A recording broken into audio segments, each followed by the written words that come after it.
எம்ஜிஆர் அவர்கள் நடிக்க வந்த காலகட்டம் தமிழ் சினிமாவில் கருப்பு வெள்ளை படங்கள் உச்சத்தில் இருந்தன.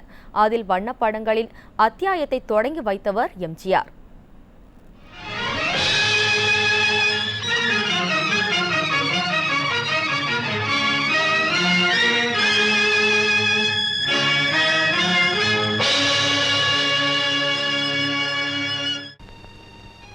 अंडा का कसम अबू का हुकुम तिरंदिड सी सेम.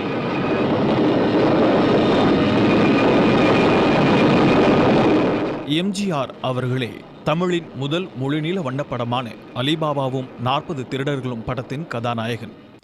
1956ஆம் ஆண்டில் கேவா கலர் தொழில்நுட்பத்தில் இந்த படம் வெளியான போது எம்ஜிஆர் அவர்களின் தங்க நிற முகத்தை பார்க்கவே திரையரங்குகளில் கூட்டம் அலைமோதியது.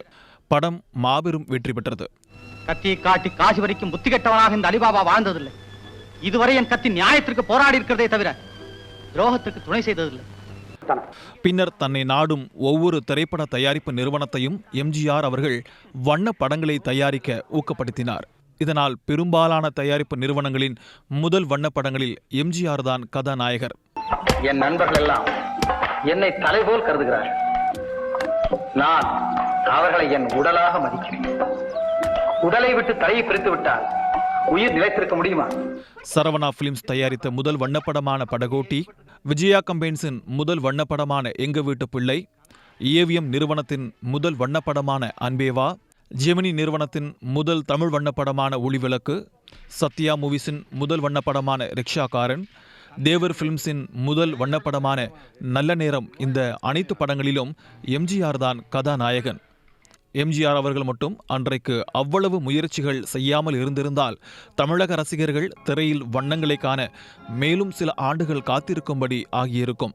அழகிய தமிழ் மகள் இவள், இரு விழிகளில் எழுதிய மடல், மெல்ல மொழிவது உறவெனும் குரல், படித்தால் ரசிக்கும் கனி போல் இனிக்கும். எம்ஜிஆர் அவர்கள் நடித்த வண்ணப்படங்கள் மொத்தம் 40. அதில் 35 படங்கள் 100 நாட்கள் ஓடிய வரலாற்று சிறப்புக்கு உரியவை. இந்த 40 வண்ணப்படங்களில் ஒரு படம் கூட 10 வாரங்களுக்குள் திரையரங்கை விட்டு சென்றது இல்லை என்பது குறிப்பிடத்தக்கது.